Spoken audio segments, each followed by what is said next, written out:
Golden State Media Concepts Baseball Podcast. We cover everything Major League, from spring training to the World Series. We've got your favorite club covered, from New York to Boston to LA. This is the Golden State Media Concepts Baseball Podcast.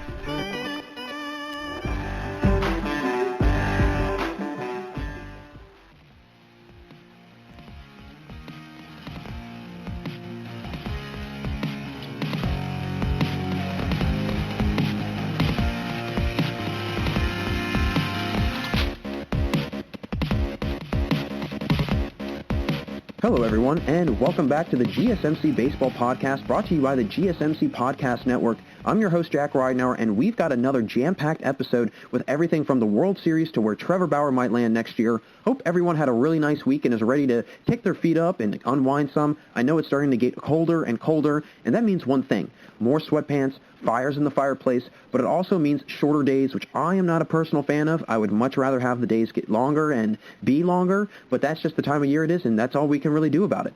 Like I mentioned, we've got a lot to discuss today, so I'll jump into it, and I first want to discuss a recap of the last few World Series games between the Rays and the Dodgers, and I will discuss games 4, 5, and 6, and I'll also mention the top performers from each game, and I'll give my final thoughts on the World Series since the Dodgers did clinch the title, so congratulations to them for winning. I'll then get into my next topic and discuss the even more records that have been set and how well Arozarena has been playing, but not just Arozarena. I'll also mention the record Kershaw and others broke and set, and I will discuss whether the lack of fans have had anything to do, possibly, with this record-setting series, and, you know, really kind of the minimum amount of fans, I should say, since there were fans during the World Series. Later on in the show, I will discuss the big question I think a lot of people are wondering, which is, where will Trevor Bauer land this offseason? I'll mention some teams that could potentially really benefit from having him, and whether or not the Reds could possibly keep him in Cincy. And be sure to stick around for the final few minutes of the show today, as I will discuss the new stats in baseball that have gained popularity over the years and how they have impacted baseball and will continue to impact the sport for many years to come. So we've got a lot going on today in this episode. I'll jump right into it and getting into a recap of Game 4. And let me tell you what, before I get into this, it was a wild finish, to say the least. So starting things off, the Dodgers got it started with a one-run top first inning, and it was scoreless in the second. The Dodgers then added on another run in the top of the third before the Rays answered with a run in the bottom of the fourth. The Dodgers would go in the top of the fifth, up 2-1, until they tacked on another run, making it 3-1, and then the Rays scored again in the bottom of the fifth, making it 3-2. The Dodgers then exchanged another run in the top of the sixth, so now they're continuing to add on their offensive prowess, and then the Rays came back with a 3-run bottom sixth inning. So, again, they wind up actually, taking the lead from the Dodgers in that bottom sixth inning. It was 4-3 going in, or excuse me, it was 4-2 going into that. And then in the bottom of the sixth, they put on 3 runs, so they made it 5-4. The Dodgers then answered back with 2 runs on top of the seventh to make it 6-5. And then the Rays tied it up in the bottom of the seventh, making it 6-6. So, made it 6-6. And then we went into the top of the eighth. And that's where things, again, started to kind of get a little weird. The Dodgers took the lead again, making it 7-6 after a one-run top 8 half-inning frame. And then at the bottom of the ninth, that's where things really got weird. I mean, really got weird. The Rays wound up winning in probably one of the most dramatic and unconventional ways you could possibly think of in the World Series. They scored 2 runs in the bottom of the ninth to ultimately win 8-7. They tied the series up after that Game 4 decision. And let me tell you what a game this was. I mean, that ending is everything and more in what you want to see in a fall classic, or just really, any postseason game at that. This is, a great grind-out win by the Rays. And, I mean, the Dodgers held, multiple leads over the course of the game, but they led 2-0 at one point. They led 3-1 at one point, and also 4-2. And yet the Rays were still able to hang right there the whole time. And, again, the Rays definitely benefited greatly from the long ball. I mean, Hunter Renfroe, Brandon Lau, and, Randy Arozarena all going yard in this game. Arozarena actually broke the postseason record in one single playoffs with his 9th home run in a span of 18 games. So 9 home runs in 18 games. Up until that point, he finished with 10 in the World Series. That's a homer every other game just about. For a rookie, that's an almost unheard of pace. I mean, you don't really see a whole lot of young, up-and-coming talent that have that ability that early on, and especially in this big a stage and how large of a platform this is for players to be seen. I mean, this is the World Series. Millions and millions and millions of people are watching this, and for a rookie, a 25, 26-year-old, rookie in the MLB, being able to come in, hold his own against another strong, formidable opponent and a very experienced team as well in the Dodgers, that says a lot about Arozarena. I give Lau a lot of credit, though. He's hit a couple bombs, or he did hit a couple bombs in this series. He really slumped the time, right before the postseason, towards the end of that regular season, going into the postseason, and then a little bit into the postseason. But then he started to really turn things around come, the ALCS just about, and he's been sensational ever since then. He hit 3 homers in the first 4 games of the series, and that's a crucial piece of their success. They know they've been able to they were able to get help from Arozarena, and they can get added help from, or they were able to get added help from other people on their team. But that's the factor that has to be looked at is the ability that they had to hit the long ball, and really that was the only way that they were able to generate any sort of offense. And when they've been able to help each other out from the plate, it makes things a lot easier, and it made things a lot easier for their pitching rotation. But it's a matter of those pieces really stepping up when needed, and if they can come to the plate and perform, no pun intended there. But the finish in this one, I've got to say, is something that I have to make a couple comments on. First off, that has to be, or had to have been, one of the wildest finishes to a World Series game that I have ever witnessed. In all honesty, I have never seen anything that crazy in quite some time, especially just the series of events that unfolded. Second, the Dodgers kicking and throwing the ball around the field was just head-scratching, especially Will Smith. I don't understand how you move your glove that quickly out of the way to miss the ball. I feel that most of the time, when you see things like this happen, the ball is in the catcher's glove. They at least secure it. He wasn't even able to do that. But Arozarena, he was the one who really benefited from all this, because no way he scores on that relay throw home. I mean, he tripped and fell. And again, you don't see that in live action, but when they went back and showed the replay, you see Arozarena trying to round third, and he completely wipes out. I mean, it's like somebody put up a little, imaginary trip line, and he just went flying. He was able to get up, though, and again, he great heads-up play by Arozarena, because something that I thought about was he could have just made a beeline back for third, and he did kind of stutter towards home plate. And I don't think he knew that Will Smith, and again, at that moment, that split second, I don't think he knew that Will Smith didn't have the ball in his glove. So he could have just completely turned around and just went back towards third, and, who knows what would have happened then. Then, there could have maybe somebody said, hey, go back home, and by that time, it would have been an actual, play at the plate instead of just him flopping down on the home plate. And again, that game might have gone into extras, and who knows what would have happened if that occurred. But to have Taylor boot the ball and then Arozarena come around third and trip and fall, and then Smith missing the ball completely, Arozarena flopping down on home plate, those sequence of events are probably ingrained in my mind for the rest of my life. And, I have to just say, what a finish Game 4 was.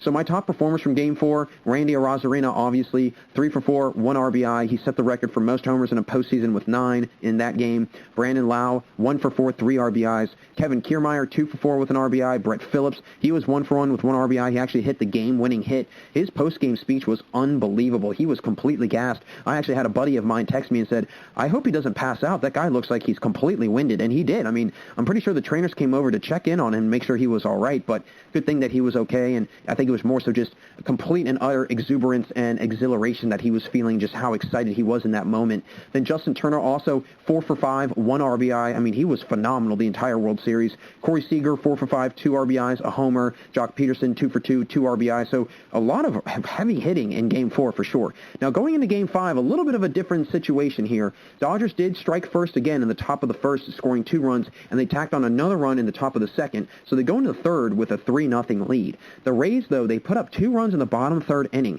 so it's 3-2 going into the fourth. And then going into the fifth, the Dodgers scored another run in that top fifth inning, so it was 4-2. It was scoreless the rest of the way, and the Dodgers wound up winning Game 5 4-2 in a pretty quiet game for the most part, especially in comparison to the Game 4 that we all saw. But this was an instrumental game for both teams because the momentum completely swung drastically after this game in favor of the Dodgers, because the winner, would only be, and again, the winner of that game, whoever it might have been, if it did not pan out to being the Dodgers, whomever would have won that game, the momentum would have completely gone in their favor. Being one game away from winning the World Series, you've got a lot of, you got a lot of momentum moving forward in your direction, and the tide has completely shifted after that. I mean, Game 5, a lot of people don't realize in a tied series going into Game 5, that really makes or breaks, I think, a lot of series, in my opinion. Kershaw is the perfect guy, though, to send out into the mound in a game like that. And, man, did he perform. He went 5 2/3 innings pitched very strongly, and limited the Rays to only 2 runs the whole game. Tampa struggled when he was on the mound as they finished 1 for 7 from the plate with runners in scoring position. And it's a theme that really followed them for most of the playoffs. They had a hard time driving in runs, and it just seemed like such a chore for them. Like they weren't able to, they could get guys on base, but they just couldn't get them in. And I think that was kind of the difference maker was this Dodgers team was able to drive runs in, and the Rays weren't. And I think that was just literally one of the most major separating factors in this World Series. Manuel Margot did try to get aggressive and tried to steal home, tried to steal a run from the Dodgers when he tried to steal home, stealing on Kershaw because of that long windup he's got. I mean, he really takes his time with that windup. I didn't really realize that until, you see Margot completely break for home plate, and you're like, wow, he was halfway down the line, and Kershaw was still getting set. But Margot was eventually thrown out at home. It was pretty close, I will say. I mean, if he had slid differently, maybe contorted his body in a different direction, might have been safe. I mean, it was pretty close. But that was a huge changing of the tide in the game. They were down, 1. I think they were down 1, and they had 2 outs and a man on third, and they're trying to make something happen. I'm pretty sure they started the inning off with a guy at first or second, and they had men on the base path with no outs. But unfortunately, it didn't work out for them. The Dodgers really commanded the entirety of the game, mostly from the mound with Kershaw, and the bullpen was huge. I mean, Trinan came in and was shut down. Dustin May came in to relief and was untouchable. He retired the first 4 batters he faced. Really, really, really good stuff from Dustin May. I mean, what a talent he is, and it's going to and really what kind of what a talent he's going to be. Really, the Dodgers really have something special with him. I mean, he was throwing pitch after pitch, 100, 101 miles an hour. But it worries me if that will catch up to him eventually, and he'll possibly have any major arm issues. But he doesn't seem to have any issues usually, and then obviously the hitting stepped up and looked sharp, especially with Peterson and Muncy both going yard.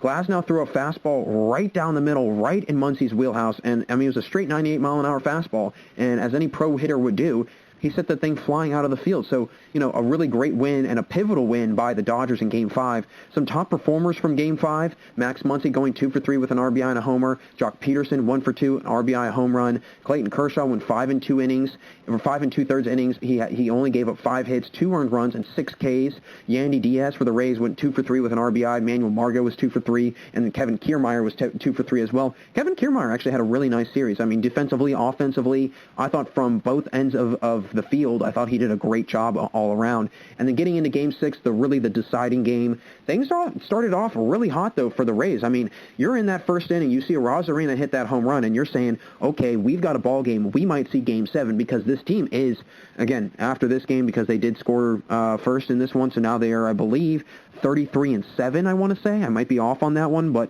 they've got an astronomically, a great winning percentage when they are up first and when they score first.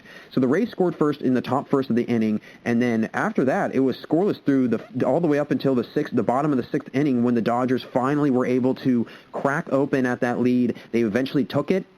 They scored 2 runs in the bottom of the 6th inning, and then in the 7th inning it was scoreless. Bottom of the 8th, the Dodgers scored again to make it 3-1, and that was ultimately all she wrote. That was the end of the game. That was the end of the Rays season. We have officially ended baseball season. Kind of a wild thing to think about right now, right? I mean, I personally have been, on this podcast and hosting this podcast for, since July. So the entire time that I've been here, it's been all baseball, which I'm looking forward to getting some really fun, exciting segments out now that baseball's over and everything. But it's been a joy to cover the season. I mean, I've had so much fun, and it's kind of weird now not having baseball, but hey, you know what? There's still sports on, so that's a positive thing. But in this game, I mean, wow, did Arozarena get things going, and they really got on top of Gonsolin stuff early on in the game. And I mean, he only faced 5 batters. He faced 5 total batters, and to the life of me, I don't know why, if you're Dave Roberts, you're sending him out there. And I know you've got guys that are on short rest, and you can't pitch them late, and you don't want them to go the distance and whatever else.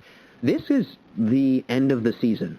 They've got all the time in the world to kick back and relax and enjoy their off season. They've got all the time in the world to rest. Go ahead and throw in somebody that's on 2 days rest or on, very short rest. I mean, he had to go, Dave Roberts had to go to his bullpen very early on, very, very early on. And, I mean, it turned out to work, though. I mean, Alex Wood came in, and he sat down 3 batters that he faced. He was moving through guys, and the Rays really missed an opportunity in the beginning, I think. I mean, they had back-to-back innings with at least 2 runners on base, especially when Gonsolin was still pitching, and they couldn't drive anyone in. They really started off hot with the Arozarena home run, but then stranding the next 4 to 5 runners is not how you'll beat this Dodgers team at all.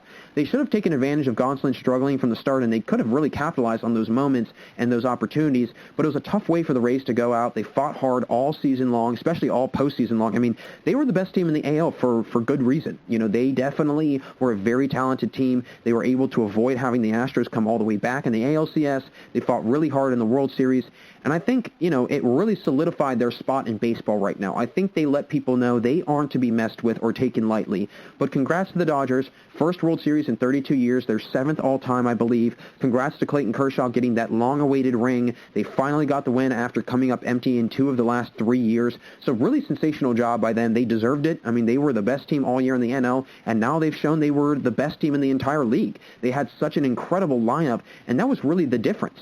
No matter where you looked, they had another dangerous hitter in the lineup ready to strike at any moment, at any possible time. I mean, they were really a fun team to watch. But again, to the Rays, don't stop keeping your head up. Don't put your head down. You've got a lot to look forward to, a lot of talented players. I mean, they've got the number 1 overall prospect, if I'm not mistaken, coming up through the rankings right now at shortstop. And Willie Adames is a nice shortstop. So if you've got 2 solid shortstops right there, they've got a great defensive team, and they've got sensational pitching. Now, I do have to take a second here on this whole deal with Blake Snell, and then also Justin Turner, you know, testing positive for COVID and then going out and you know, being with his team. The Blake Snell issue and the Blake Snell situation is this. I was personally very confuzzled the entire World Series as to what Kevin Cash's kind of managerial tactics were, because he relied on his bullpen when he shouldn't have, and he relied on his starters too much when he shouldn't have. So it was kind of this back and forth of, you're darned if you do, you're darned if you don't. And I get that. As a manager, I'm sure that's got to be wildly frustrating when you've got people all the way from analysts to journalists, people like myself and everyone else at GSMC, you know, talking about, you know, what they did wrong, what they did right, so on and so forth. At the end of the day, you're the manager, and you have the final say. It doesn't really matter what anyone else has to say about it. But at the same time, and I think this goes, and we're going to get into it in a little bit with my segment about, you know, statistics in baseball. My biggest thing is this. When people look too analytically at baseball, they start to, and A-Rod, I mean, he tweeted this, I mean, the line starts to kind of get blurred a little bit. You kind of start to lose vision of, you know, how do you coach and how do you manage and how do you don't? Do you rely on numbers? Do you rely on actual hardcore talent and physically what you're seeing, and not just these numbers that are being spit out of a system? Yes, the numbers work. I'm not saying anything against the numbers. The numbers do work. But if you completely and utterly rely on the numbers, it's kind of like, you know, and I don't mean to bring up another sport and try to relate it, but, you know, in basketball, when you just kind of rely heavily on the three-point shot, and that's all you really rely on. If that's all you rely on, you're going to get figured out pretty quickly, and people are going to, you know, guard you accordingly, just like on a team like the Rays. If you've got pitching that, or if you have a manager that is just kind of up in the air on what he's doing, and, you know, if you're kind of looking at, you know, baseball, and if you're coaching at, you know, baseball in a statistical and an analytical way to the point where it's taking your sight away from the talent that's actually happening and just sheerly looking at the game and saying, okay, this guy is pitching really well, why would I take him out? This guy is hitting really well, why would I take take him out? Sure, the numbers don't lie, but that doesn't mean that the numbers are always applicable. The numbers might not always be applied to that certain situation, because a guy could all of a sudden, and again, that's why they have outliers on data, because there's always those exceptions to the rule. And I think, you know, I'm pretty sure what the issue was Kevin Cash knew that the couple got the next few due up for the lineup at that time for the Dodgers, Blake Snell had not pitched well against. But Blake Snell had been pitching well against them the entire game. And yeah, he did give up a base runner or two or whatever. But after that, you know, that's really when the house kind of came crashing down on the Rays. And as a result, you know, we're in this situation right now where the Rays don't have a World Series ring and the Dodgers do. And I'm not pointing the finger at Kevin Cash. I'm not blaming him at all. I just think that there were times where I think he overestimated and underestimated his pitching, and I don't think he could make up his mind as to when he should go with his bullpen, when he should stick with the starter. And I think that his problem was he relied too much on the numbers, and it kind of came back to bite him. And that was the problem. If you keep Snell in there and you run a risk, okay. Yeah, you didn't listen to the numbers, and then everybody's yelling and screaming at you about, the numbers and the numbers and the numbers. But what you could say is, he was pitching great, and I was going to trust my guy, and I was going to go with him.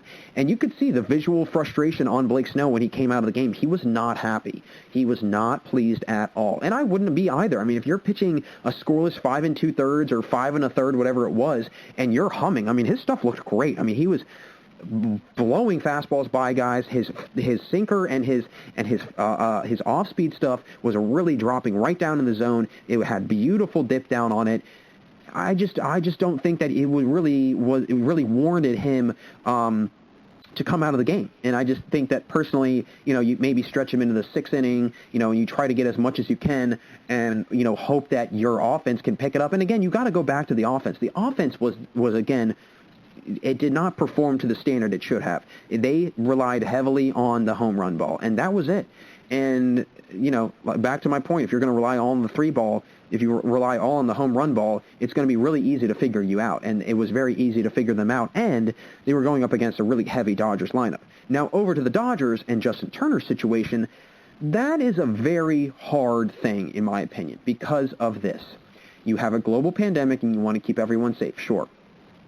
Then you've got a team that just won the World Series in the midst of this pandemic, through all that went on in this season, and he's been a vital member to this team. I mean, a lot of people feel he's the heartbeat of this Dodgers team, and he's been with the team since 2014.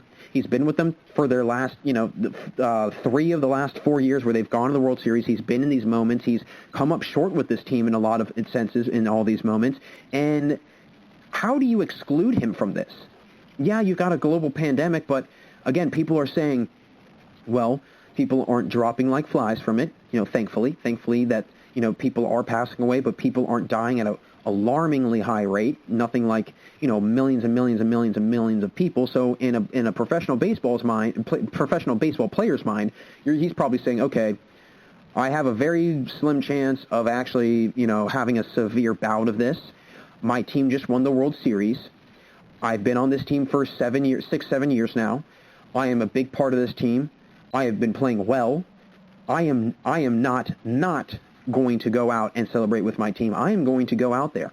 And I think that's why a lot of people didn't stop him, is because they knew that if they got in his way, it was going to be some serious words being exchanged. And I don't think he would have taken it lightly, and I probably don't think he would have taken no for an answer.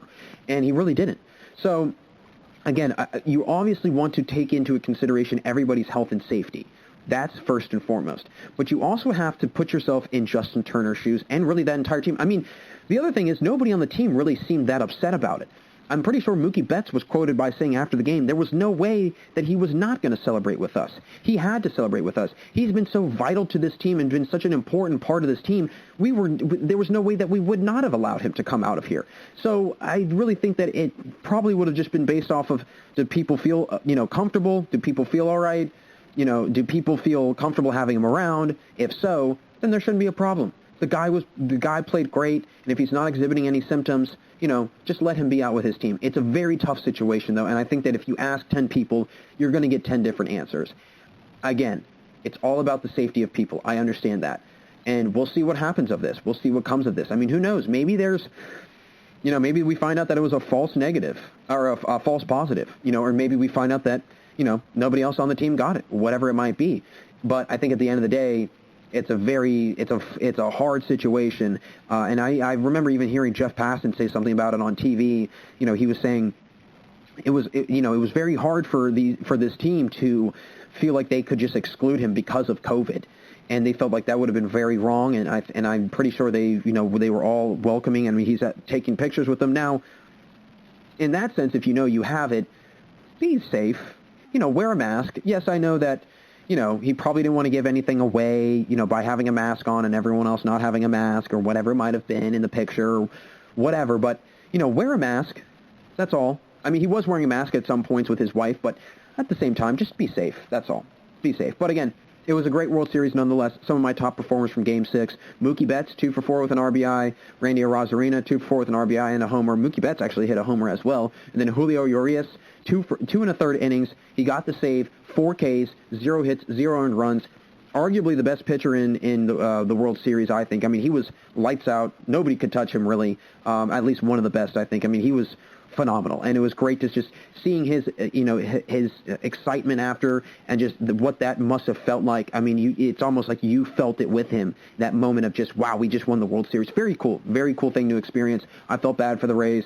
I know as everyone knows, I'm a ginormous Brewers fan, so I always pull for my Brewers, but if I had to pull for an AL team, I would probably pull for the Rays. I love that small mid-market team and just how scrappy and kind of, aggressive they play, and it was just so much fun to watch them play. So that'll do it for us in this first segment, but stay right there, folks, because after the commercial, I'm going to go a little further into these recent records that were broken by Arozarena and Kershaw and others, and how much the lack of fans have, impacted these record-setting performances, and whether or not they've had really any difference in how guys have been playing. Folks, stay right there. We'll be right back here on the GSMC Baseball Podcast. This is your ultimate stop for everything sports. The Golden State Media Concepts Sports Podcast. Should I say more? From the NFL, MLB, the NBA, to MMA, it's all in here. The Golden State Media Concepts Sports Podcast. Listen now.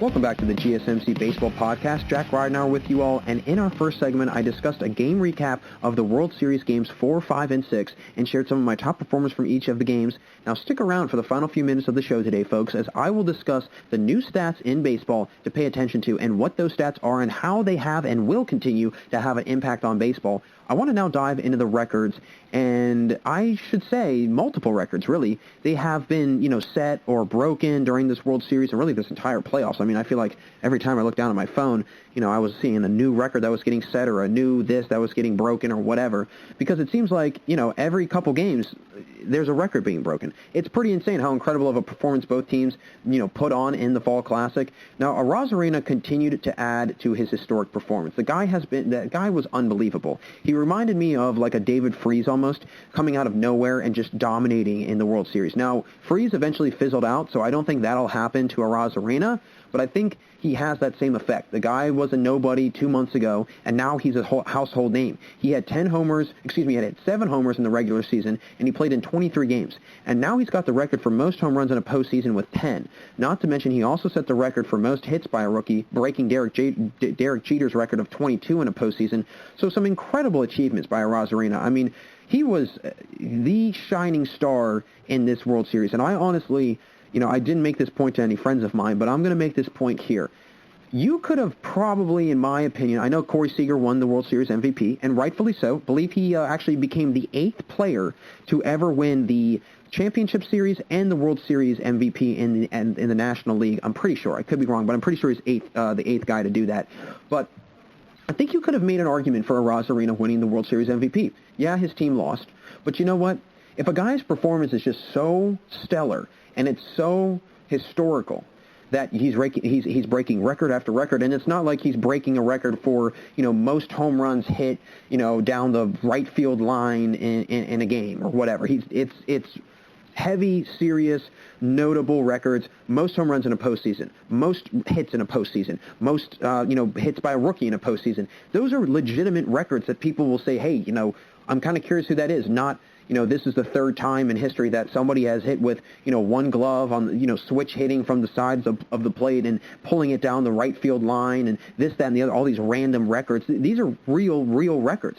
And those aren't the only records he's broken. As, again, he's now broken the record for the most hits in a postseason by any player, breaking the previous record set by Pablo Sandoval, which was 26. But he's now, again, he surpassed that, and, I mean, he was unbelievable. And again, another record-setting, performance and another record to be able to break. That's pretty hard to do. Manuel Margot also provided us with an unusual and very unconventional action that doesn't happen all the time in baseball, but when it does, it's incredibly exhilarating, and that is his attempt to straight steal home. This was the first time the attempt to steal home has occurred since 2002 when Brad Fulmer did it successfully, but it was on a double steal.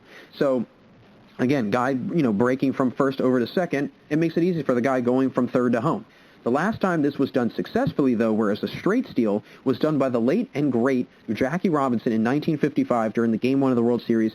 So this is something that hasn't been done in over 50 years. And not to mention, hasn't been done off of a clean break towards the plate and not on a double steal attempt.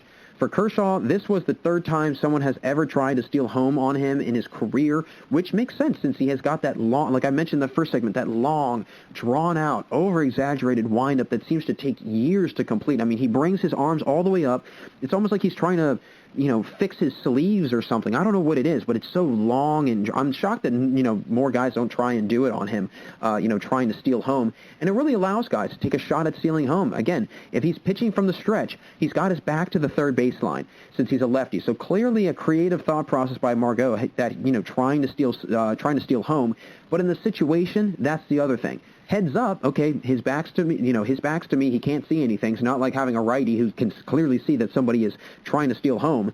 But I don't think in the situation it was wise to do, especially with it being the third out of the inning. Could have stayed, and who knows, could have been driven in by someone. We will never know now. But I do like the aggressiveness of Margot and just need to, probably do it in a better situation.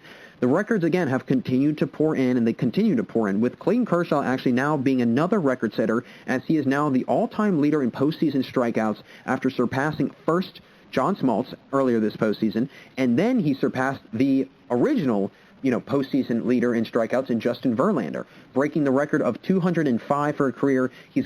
At that point, he had 207 in counting. And Kershaw also became the fourth Dodgers pitcher in franchise history to win 2 games in the same World Series, joining Earl Hershiser, who did it in 1988, the last time they won the World Series, Sandy Koufax, who did it in 1963 and 1965, and also Johnny Podres, who accomplished this feat in 1955. So something that has been really done very infrequently, very, very infrequently. He also accumulated his 30th career start in the postseason, which is 4th all-time in postseason history, so another record broken that Kershaw can add to his list, another milestone he reached.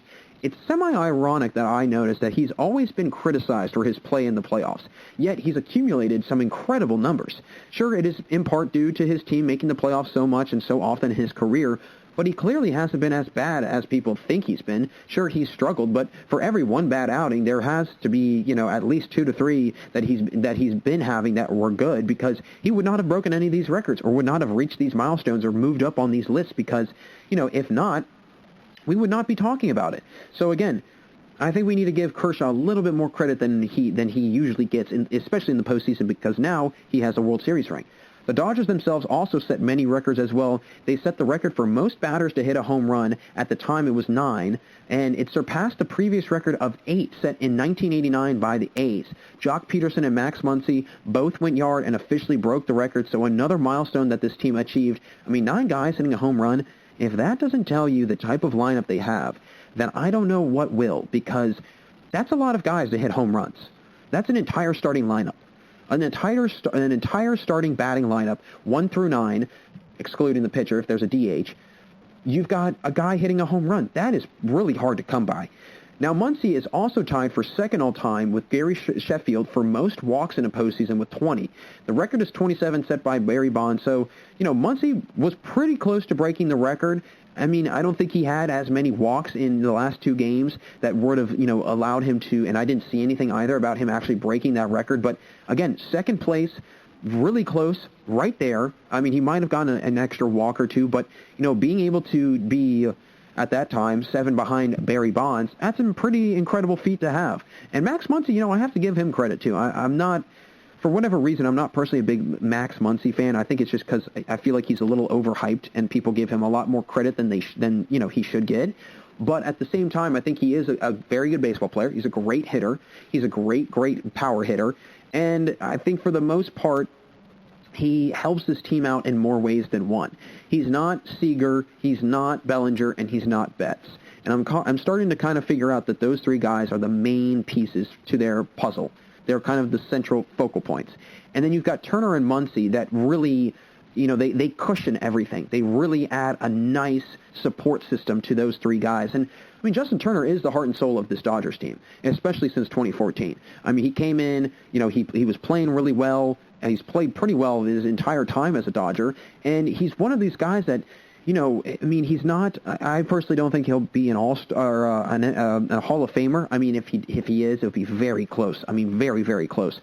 But I also think that he'll go down as a really great player that was, very important, very vital to his team, and did a lot of really good things. I mean, he's a great all-around player, too. I mean, he's got an unbelievable glove. There's a couple plays over at third that I don't know if many other third basemen would have made or could have made, and he made them look easy. I mean, one-hoppers, little short hoppers that he was able to scoop up out of the ground with his glove. He comes up, he has great, glove-to-hand transition. He gets it out of his glove very quickly. I mean, it feels like the ball's not even in his glove.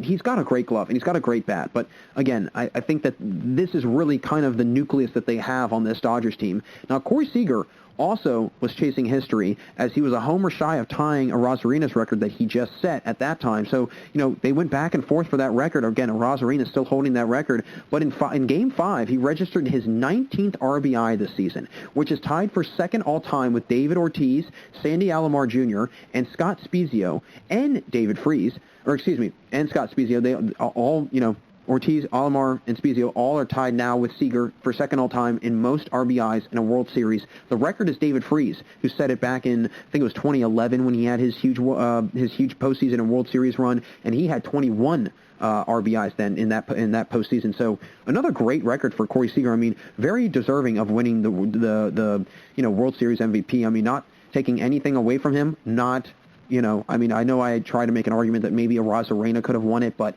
I mean, Seager is another great option. I mean, either way, and plus his team won, so it's going to make it a lot easier for people to select him over Arozarena. Now, Justin Turner is another Dodger that has set an incredible record, and this time it's a Dodgers record, not an MLB record, but it is still a postseason record, as he just surpassed the great Duke Snider for the most home runs in a postseason career in Dodgers history, as he hit his 12th career home run as a Dodger in the postseason, which broke the record. This Dodgers team, again, they're no joke. And they've really been rewriting the record book in the playoffs. Arozarena he did the same thing himself. I mean, I like to call him record-setting Randy, without question. And Arozarena continued to add to the records. But my question is, why does it seem like this playoffs there have been so many records? Why is it that in this particular playoffs, and not just the playoffs in general, but this particular playoffs, in the unique situation that we were in, first two rounds of the playoffs, no fans. And in all honesty, in one side of the bracket, the ALCS, or in the one side of the playoffs, the ALCS, they didn't even have fans in that. So, they had fans in the NLCS, though, and they had fans in the World Series. So the Rays, they were really not, I think, prepared to having fans as opposed to the Dodgers, who were a little bit more accustomed to it because they were experiencing it in the NLCS. And I continuously have seen notifications on my phone about different records that are being surpassed and all the different milestones being set. But it seems very coincidental that this year, of all years, is the year that there's this much production in the playoffs. And it's not like it's out of, one player. There's multiple players setting pretty substantial records. I mean, the most home run records, the most strikeout records, the all-time hits record in the postseason. Those are all incredible feats that any just sports fan, I think in general, any just generic baseball fan would be intrigued to know who, set those records. Again, they're not just these random off-the-wall records. But is it because there are no fans there, or at least minimum fans? Although there has slowly started to become more and more fans in the stadiums, like I mentioned, they started to have them in the NLCS and the World Series. The first two rounds were fanless, and these players were playing this well even back then. So it can't be completely because of the fanless games, but there has to be some sort of correlation between why guys have been playing this well during this postseason. They probably feel not as much pressure. Although it was the World Series, the magnitude is not hyped up to how it usually is with a sold-out stadium of 40,000 people yelling and screaming, twirling around some sort of towel and whatever else. And again, yes, it's still the World Series, and the sheer magnitude of that alone is huge in itself, but the fraction of fans being there, that definitely plays into it a little bit. There is not nearly as many distractions, and it seems the Dodgers, they've set so many records. They set so many records because they've been in the playoffs year after year after year, yes. They've been getting the most games in these playoffs the last 7 or 8 years, going to, 3 World Series in the last 4 years, so they're getting the most experience and the most bang for their buck in the postseason, especially going to the World Series in, like I said, in 3 of the last 4 years. It's at least 20 plus games in the playoffs in just those years alone. So they've had a lot of opportunities in these playoffs to break these records, and as a result, we start to see it all kind of pile up on 1 year. Especially if they've been playing well and going deep into the postseason, you really start to see it stack up on top of each other. Another record that is still ongoing is the most home runs as a team in postseason. As the Rays currently at the time, they held the record being set this year by the Dodgers, the Dodgers are right behind them. The Rays at the time, they had 33 home runs as a team, while the Dodgers at the time had 29. So it was a neck-and-neck battle between the two, and I think the Rays, they were probably just going to complete this playoffs as the all-time leaders, just barely. I'd have to double-check that. I haven't researched that quite yet, but when I do, I will definitely be able to share that with everybody, but I'm pretty sure that they set that record. And if there are more fans in these games, or if fans were permitted to go the entire postseason, I'm not sure some of these records would be set. But at the same time, I could see some of them, not being set at all.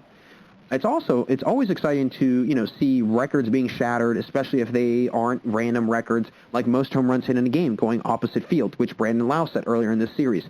That's not really a record I don't think anybody cares about, but rather it's big-time stats. Like I said, most postseason home runs, most postseason career strikeouts. Those are important records. This World Series it was going to go down, and it will go down in history just based off of these, outside exterior issues we started to have with the pandemic and whatnot, and just the limited number of fans and whatnot. And then with these records on top of it, it really kind of adds to it. It's been a special year. I'm just hoping that after this postseason, we hear more of Arozarena, and he doesn't have a massive drop-off next year. That would really kind of throw me for a loop. I would not be happy about that because I love his energy. I love how he plays. I think he's aggressive, and I think he's exactly what the Rays need. A player that isn't necessarily a superstar right now, but could become a superstar with this team, and then all of a sudden he helps everybody else around him. I know I mentioned how he gives me this David Freese feel with playing so well during the postseason and being virtually unknown before this, but he's actually played, well in his short career. I mean, looking at his stats, he's got a career batting average of .286 in only 84 career at-bats, 42 games between the 2 years he's been in the league, played in St. Louis actually last year, and he hit 319 games last season. So clearly, he's got talent.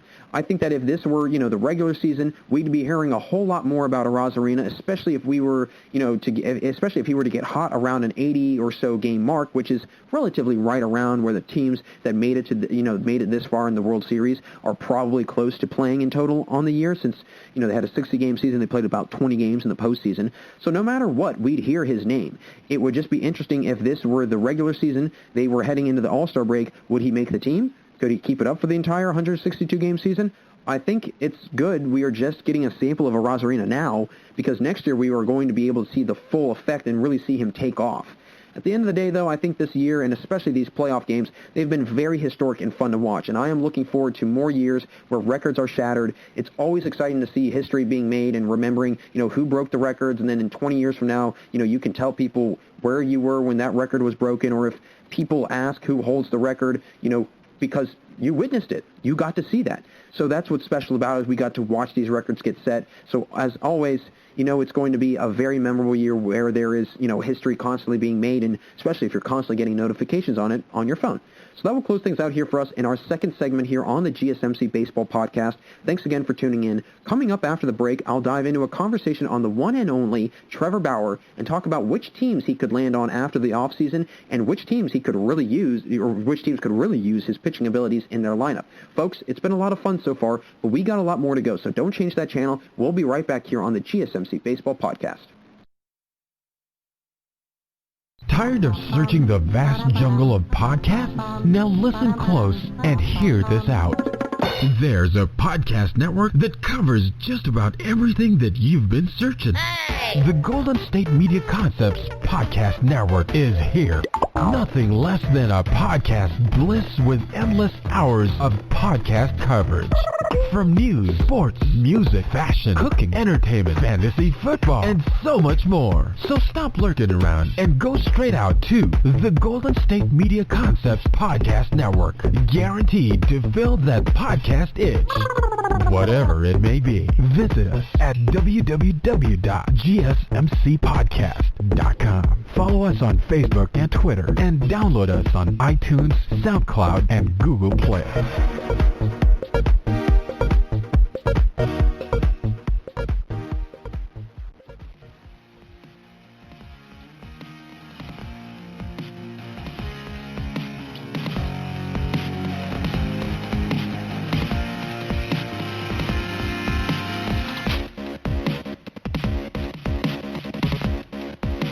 Welcome back to the GSMC Baseball Podcast. Great to have you all here still with me today. Jack Ridenour again, and I just finished discussing the various records that have been broken so far and whether or not I feel that fans have had anything to do with the increase in records broken in the World Series and really just the playoffs in general. I want to now get into somewhat of a guessing game segment, if you will, as I'll select different teams that I feel Trevor Bauer could land, as he has been very open to any and all teams being his next destination.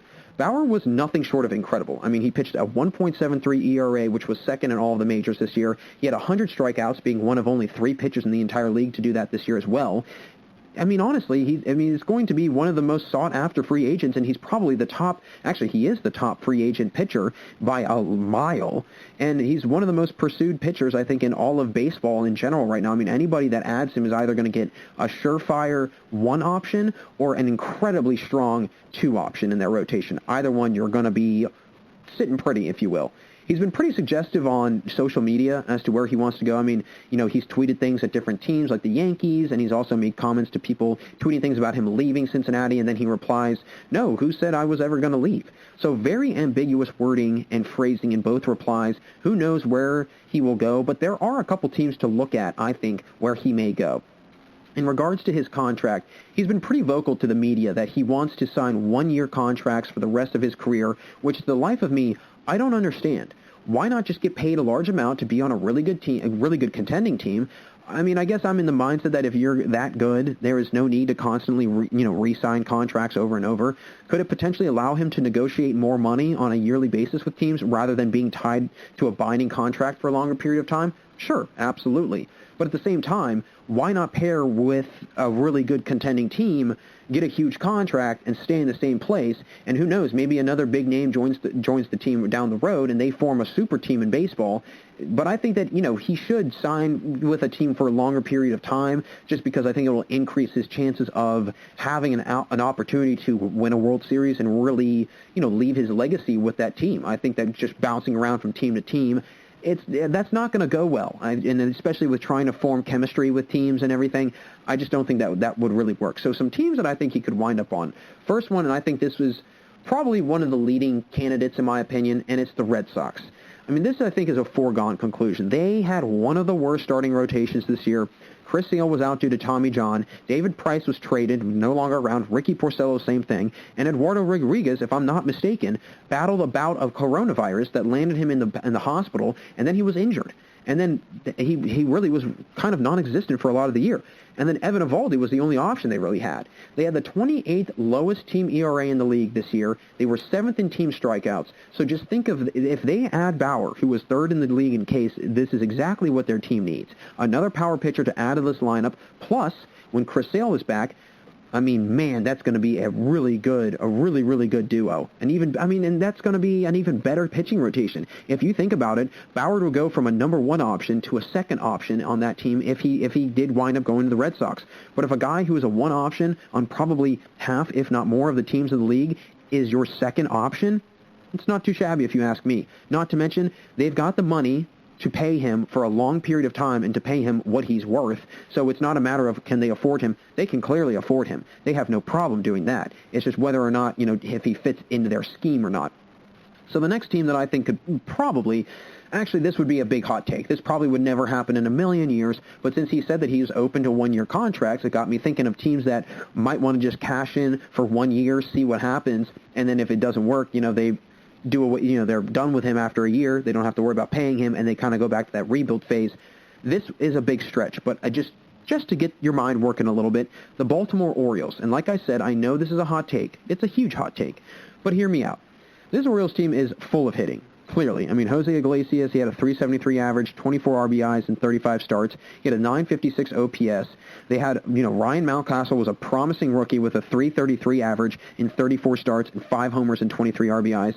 And if you throw in Hanser Alberto, who batted 283, that's 3 guys who played in 30 or more games who batted 280 or better. And if you throw in Anthony Santander, who ripped 11 homers and 32 RBIs and an 890 OPS, and Renato Nunez, who had a 492 slugging percentage and an 816 OPS with 12 homers and 31 RBIs, they clearly have hitting across the board. They have got contact hitting, they've got power hitting, they've got it everywhere. They actually had the 7th highest team batting average in the MLB this year. So hitting is clearly a covered topic in Baltimore, plus with guys continuing to get better and better, and they're going to just continue to progress. Just wait till next year. I mean, if this is just them scratching the surface, I think 2021 is going to be an interesting season in Baltimore. So yes, they probably would want to build on the hitting still, but if they want to go, maybe all in one year and see what happens, it would be interesting to go after Bauer because he's been really, really good, and he would really boost this low pitching. It's a team that has, they had the 16th worst team ERA in the league. So they were in the bottom half of the team in the league in team ERA, one of the worst teams in wins and starts, as they only had 12 wins in starts by pitchers. So a lot of their wins are coming from their bullpen and their relief. And not to mention, one of the worst in quality starts, which is a big stat that I'm going to start becoming a huge proponent of. I love quality starts. I think it's a huge, great way of gauging, your top-tier guys who are being the most efficient. It's basically, I think, an efficiency stat. How efficient can a guy, go in terms of durability and distance in the game, as well as minimizing offensive production. Now, Bauer this year, he had 9 quality starts out of the 11 starts he had on the year. So a guy that's got a low ERA usually, high quality start percentage, which was 82 this year, was actually his best in his career, and he compiles a ton of strikeouts, which for this Orioles team goes right with their theme since they were in the top 10 this year in strikeouts. So it's a power pitching team that doesn't have long outings and great, run-reducing outings by their starters. They need a guy like Bauer. Bauer is exactly what they need. They've got Alex Cobb, and he was pretty much their number one option, really. And their ERA, their whole entire starting rotation floated around, a 4.5 ERA. Wasn't anywhere lower than that. They had a couple guys that floated around 4. They were just under 4, but they didn't have anybody that was 2.5 or 1.73 like Trevor Bauer. So again, this is a little far-fetched, I know, but it's just a fun food for thought option that I thought I'd throw out there. Highly doubt this would occur, but I could see it working. I really could, because they clearly have the hitting. They just need to pick up on the batting or the pitching. So the next team that I think would be very interesting would be the Mets. This would be very fascinating to see happen because the Mets will lose Rick Porcello, Michael Wacha, and Marcus Stroman all in free agency if they don't re-sign with the team. So that's 3 of your 5 starters. Not to mention Noah Syndergaard will be out for the season following Tommy John, so that's now 4 out of your 5 starters, and that really leaves Jacob deGrom to fend for himself, which also frees up a lot of space on this rotation for a really heavy-hitting second option in that situation, similar to the Red Sox. He would be going from being a first option to a very high second option on this Mets team because DeGrom, him and DeGrom were the 2 best pitchers in the NL all year long. Another team, the Mets are another team that really struggled in team ERA. They came in 22nd in the league in that category, and if they can bring in a fellow triple-digit strikeout starter from this season in Bauer to complement DeGrom, they'll be a force in the East. Not to mention, they've got solid hitting behind them with McNeil, Alonso, Dominic Smith, Robinson Cano, Michael Conforto. So the hitting is huge for them. And a lot of people think that they could go after another big free agent if they free up some more of their salary, losing those 3 pitchers. In all honesty, I would do just that. I would go after Bauer.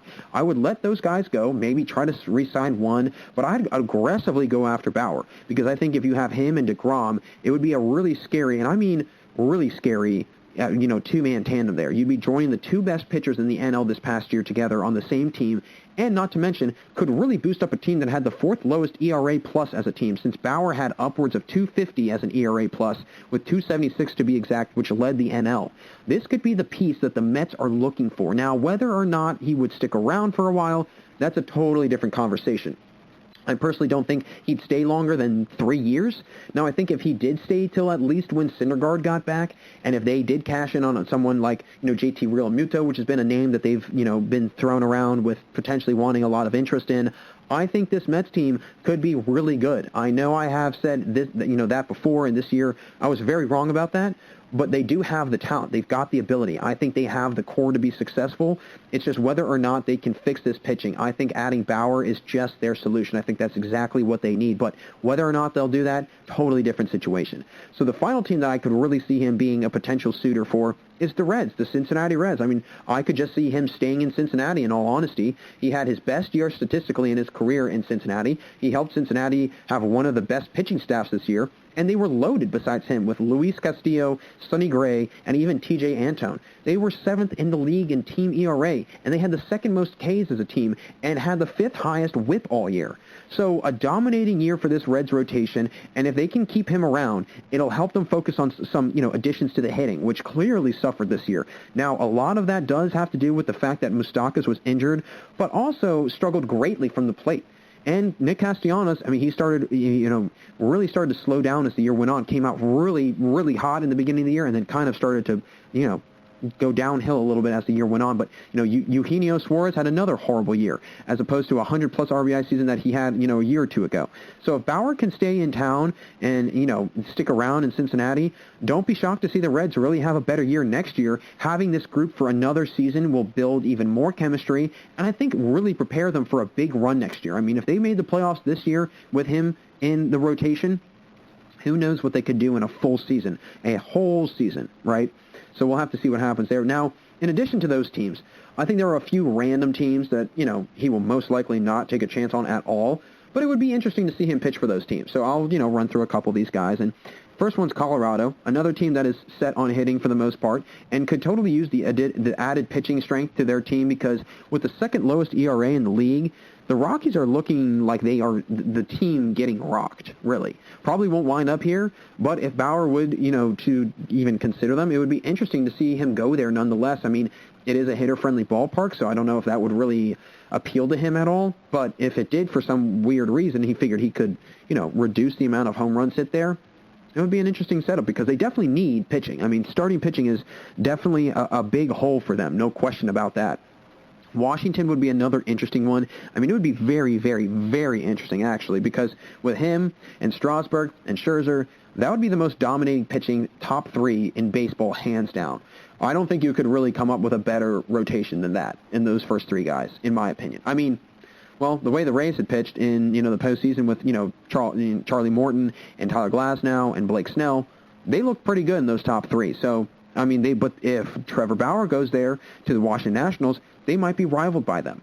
But it would be a matter of if they could afford him, which I don't think that they can, especially with those arms they already pay. And not to mention, they may want to go after some more hitting. I mean, the chances he comes here are pretty much non-existent.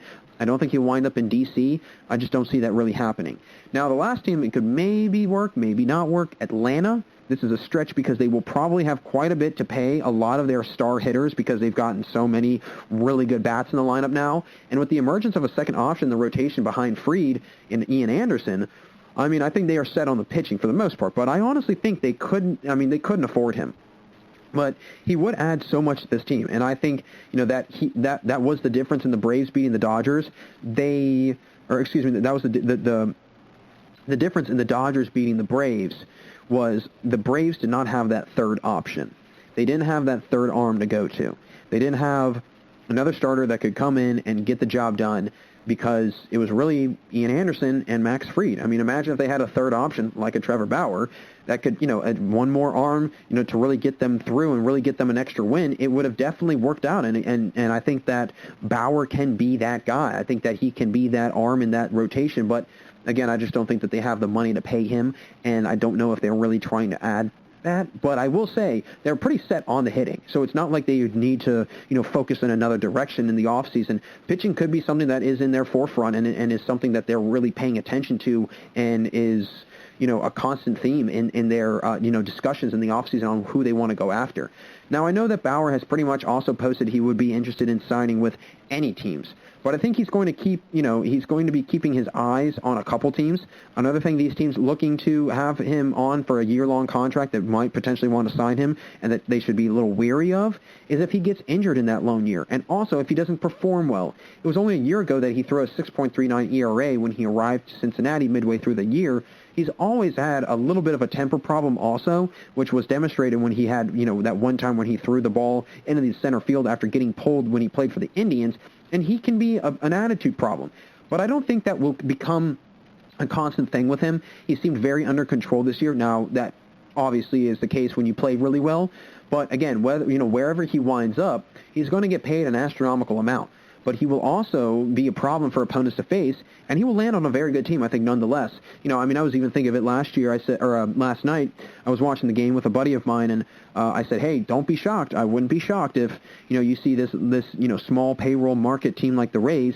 They're really happy with the team they have, and they want to add maybe one more pitcher to that staff and see what happens. Maybe they go all in with Bauer, and maybe they say, hey, we've got a window. We're able to win. We're able to get ourselves to the World Series. We need that one more ace, or we need that one more bat. I don't know what they'll do in the offseason. They might not do a whole lot of anything. But it just is kind of interesting because if he's open to playing on a year-long contract with these teams, again, it opens the door for anybody. Small, mid, and large markets, it doesn't matter. So that'll do it for this segment, folks. Thanks again for sticking around here on the GSMC Baseball Podcast. Stay right there, though, because we'll be right back after this commercial break for the final segment today, where I will discuss the impact of certain stats in baseball, what those new stats are in the sport, and how they can impact baseball moving forward. Don't go anywhere, everyone, because we have one last segment here on the GSMC Baseball Podcast. Want to know the latest in soccer? Then listen to the Golden State Media Concepts Soccer Podcast. From MLS, the World Cup, and the Premier League, we've got you covered. The latest updates, the hottest matches, and news on the league's top players. It's the Golden State Media Concepts Soccer Podcast. David Beckham scores the goal to take England all the way to the World Cup final. Listen now.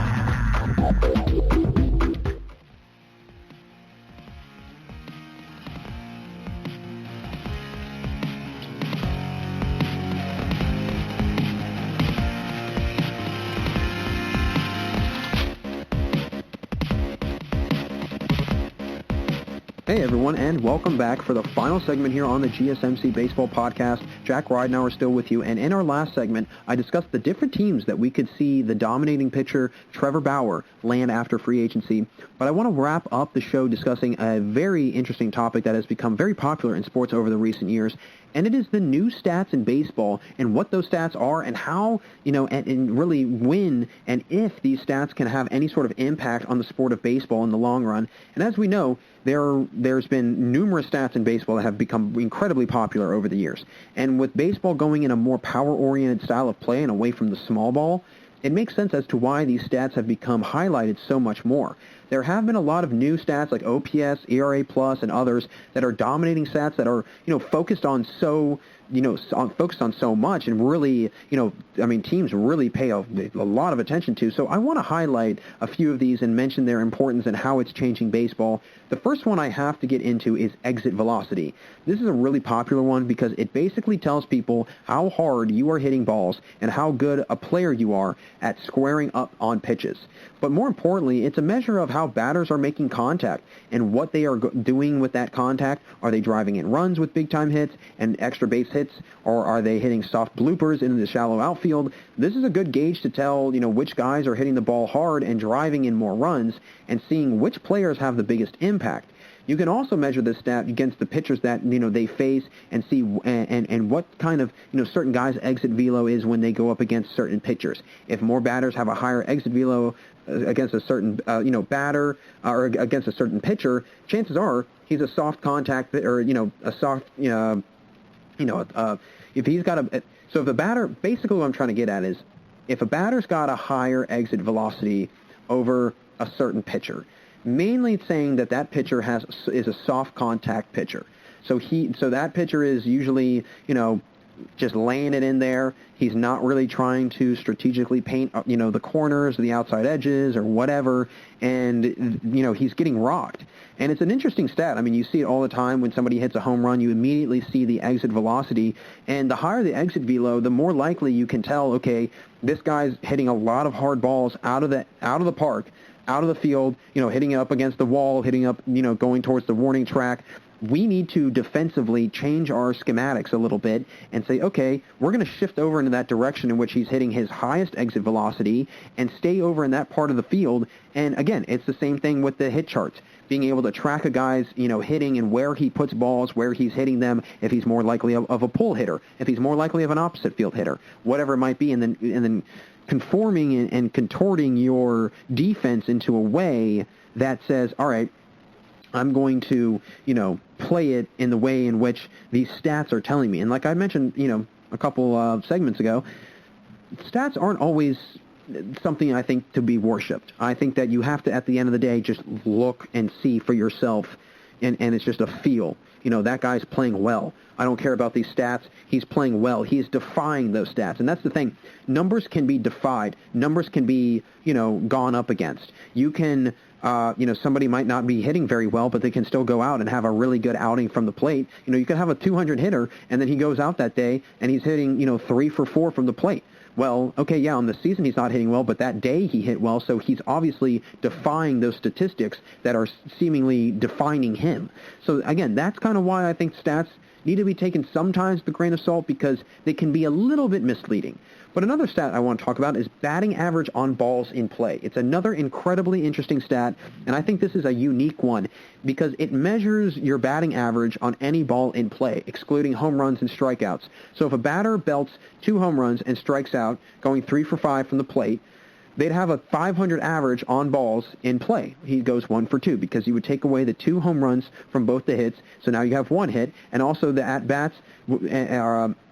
You take both the hits. You take both the home runs away from, the hits and also the at bats.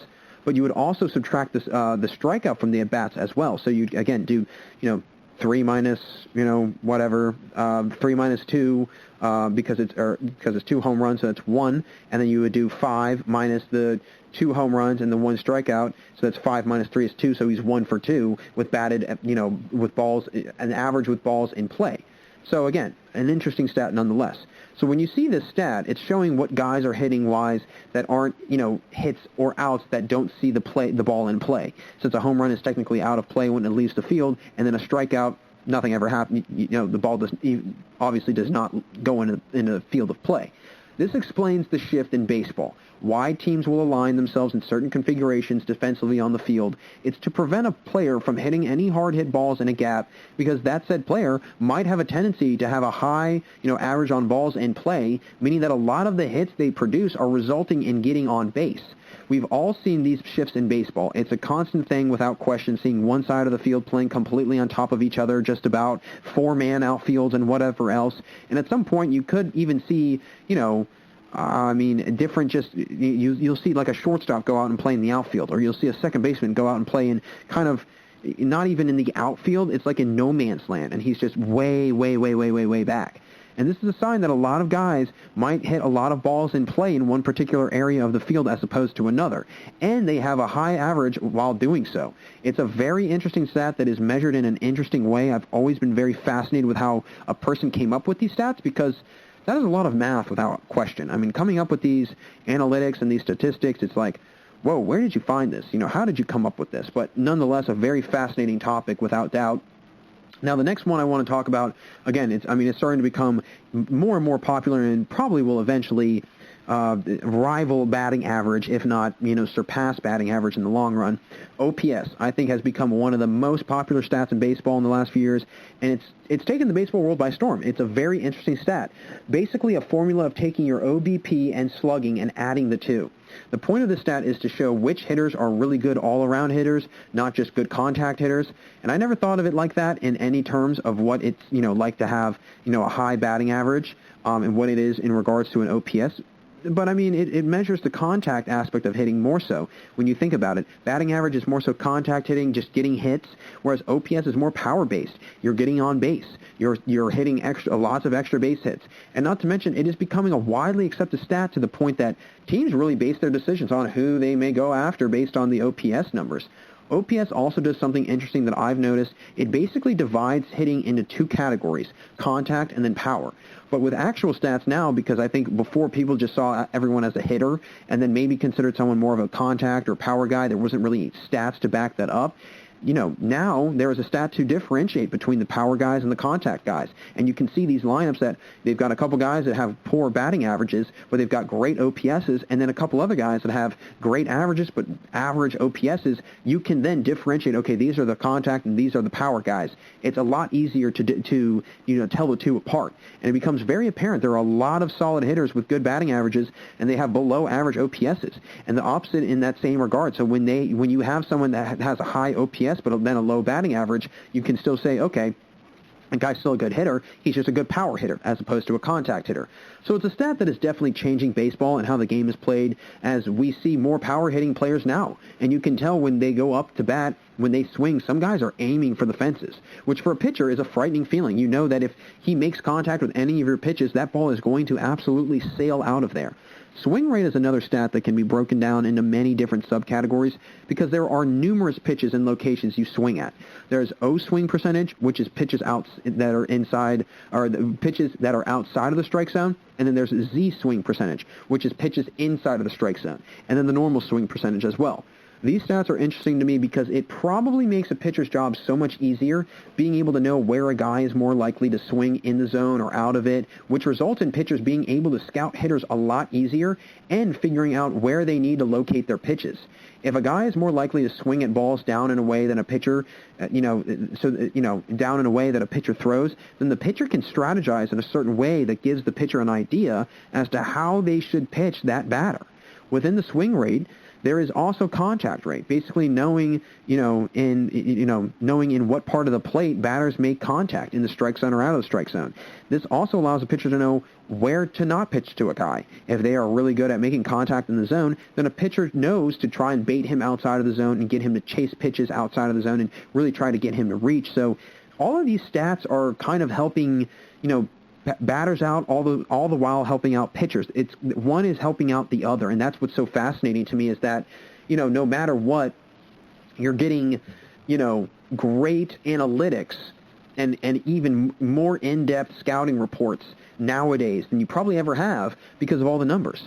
And I think what it's doing for baseball is completely changing the way teams align. I mean, 10, 15 years ago, if you had told me somebody, in 15 years from now, teams would start, if you went back in time, and if I was a 10-year-old kid, and somebody said, in 15 years from now, 13 years from now, teams are going to start using these things called shifts, where complete infields will move all the way over to the left or all the way over the right. You'll see four-men outfields.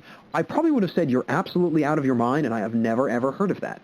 But because, again, of baseball's analytics and the stats and how teams are kind of put together now, a lot of the times off of numbers, you have guys that are more so, attuned to hitting for power. You've got teams that are saying, okay, we want to drive in as many runs, we want to get guys on base, and that's kind of the theme. Get guys on base and drive them in. Get guys on base, move them into a scoring position, and get them set up for your 4, 5, 6 hitters so then they can drive in those runs. And again, I mean, we saw it in the World Series. The Dodgers, I mean, left and right, they're getting guys on base and they're scoring them. They're capitalizing on them. Whereas the Rays, maybe a couple years ago, they could have benefited from that kind of small. I mean, again, they're not playing small ball, obviously, but that idea of you get a run here, you get a run there, you get a run there, you leave a lot of guys on base, you'll be fine. Not the case anymore. Leaving runners on the base path is like missing wide open layups on a transition in basketball, or doinking a 25-yard field goal with 25 seconds left, or whatever it might be, or missing 5 extra point attempts.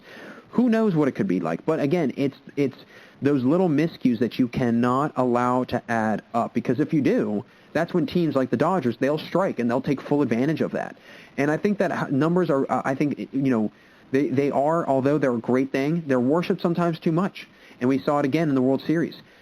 Kevin Cash going with the numbers and taking Blake Snell out, and who knows what would have happened if he had stayed in, but we don't know that now because he was taken out, and honestly, in a lot of people's opinions, including my own, a little prematurely. I mean, yeah, he did give up a base runner or two. I think he gave up a run, might have not, I don't think so, but he gave up scoreless, frames from, 5 2/3 innings. He gets yanked, and then the bullpen is the one that implodes. They just fall by the wayside. And again, That's where we see numbers stepping in and taking over a manager's game plan in a sense. And at that point, you're kind of like, the manager isn't really running the game anymore. It's the numbers. The numbers are becoming the manager, and they're really kind of dictating, okay, this is how we're going to do things. This is how we're going to go about things. And I just think that at some point, the stats are great, but what is too much? What is going a little overboard? What is too many stats? What is looking at numbers too in-depthly? And then all of a sudden now you've got these situations where, perfect example in Game 6, again, you lose a game potentially because of it. The difference maker is you followed the stats, and you might not have had to do that. You shouldn't have had to do that. And if that continues to be a thing, I think you're going to, and you even saw it, you saw on Twitter, A-Rod was saying this is where numbers kind of get misconstrued and the idea of statistics takes over. And it's true. And I've got a lot of friends that are like that. They really look heavily into these random analytics that, okay, yeah, there is some truth behind them and they do work. At the end of the day, it's talent versus talent. No matter what, it's physical capabilities against physical capabilities. The numbers can only tell you so much. Yeah, you could tell a guy that does a great job at, when he comes running out of the bullpen, if he leads with his right foot when he steps out of the bullpen and goes towards the mound and is walking out towards the mound, if he leads with his right foot, he's likely to pitch a 2-point whatever ERA higher than if he were to come out of the bullpen and lead with his left foot. It's stuff like that where it's like, does that really matter? Does that really make that big of a difference? Or are those just like weird statistical anomalies in the entire database that just so happen to be correct? And I just think that, at some point, there has to be a fine line of when numbers can be included and then when numbers should not be included, because you'll continue to have these situations that we had in Game 6. And that's when stats can backfire. And I think that the negatives of these stats, are, again, people just read too much into them. People look too in-depthly into them. A manager will make the decision of, and I made the point earlier, if you've got a guy that's batting 200, but he's 2 for 4 in his, or he's 2 for 3 in his first 3 at-bats, and he's about to come up for his 4th time, why would you yank him? Why would you sit him? He's been hitting well. Why would you pinch hit him? Oh, because of the numbers. Okay, yeah, but on that certain day, he did not follow those numbers. Those numbers were not a factual judgment of his talent at all. So, again, that's where I think it all gets muddled, and it gets all confused, and people like it or don't like it. Whatever side you're on, I'm kind of in the middle. I like the statistics, but I also like just looking at talent. And I think the statistics do help with explaining things and understanding why teams do certain things and why teams go about ways and, how they go about their, game plan and everything else like that. But I don't think that you should tilter on one side or the other. I think you should be right in the middle, and I think that using the stats to explain a story and to give needed background information on, it goes so much further than allowing the statistics to take over your game plan and become the main focal point as opposed to actually playing the game. So those are just some food for thoughts from me, and just a couple things to think about. But at the end of the day, I think stats are great. I think it's a fantastic thing. I love looking at stats. I love these stats, and I've become more analytical myself. But in a sense of being a manager and being in the middle of the game and real game time, you got to take some things with a grain of salt, and you just have to ride out whoever you've got faith in, whoever you've got trust in. And if it backfires, you know what? Your pitcher now knows that. I wouldn't be shocked in a couple of weeks if we saw Blake Snell coming out saying he was not happy with Kevin Cash, and there's a little bit of a rift there. Because if you stick with him, hey, you know what? Your pitcher now has the confidence in you as a manager and has, the belief in you as a manager that you will keep him in there and that you trust him, and there's a trust there. Now, Blake Snell's like, well, this guy will take me out regardless of how well I'm pitching because he's just going to look at numbers. That's not going to look well at all internally for that team at all. So, again, the final thought on that is stats are great. Don't look too in-depth in them, and try to be in the middle about them. Be aware of them, use them, utilize them, understand them, and use them to explain a story, but don't let it run your life, especially if you're a manager or a player in baseball. Don't let it go that far, because at the end of the day, my opinion, talent reigns supreme. So that'll wrap it up for us here today on the GSMC Baseball Podcast. Thanks again for listening to the GSMC Baseball Podcast, brought to you by the GSMC Podcast Network. I would like to ask that you please remember to subscribe to the show and write a nice review. That really helps us out. We're always looking for the feedback. Also, if you can please follow us on Facebook, Twitter, and Instagram, we'd really appreciate that. Thank you again, everyone, for tuning in today. And until next time, have a fantastic day. You've been listening to the Golden State Media Concepts Baseball Podcast, part of the Golden State Media Concepts Podcast Network. You can find this show and others like it at www.gsmcpodcast.com. Download our podcast on iTunes, Stitcher, SoundCloud, and Google Play. Just type in GSMC to find all the shows from the Golden State Media Concepts Podcast Network. From movies to music, from sports to entertainment, and even weird news. You can also follow us on Twitter and on Facebook. Thank you, and we hope you have enjoyed today's program.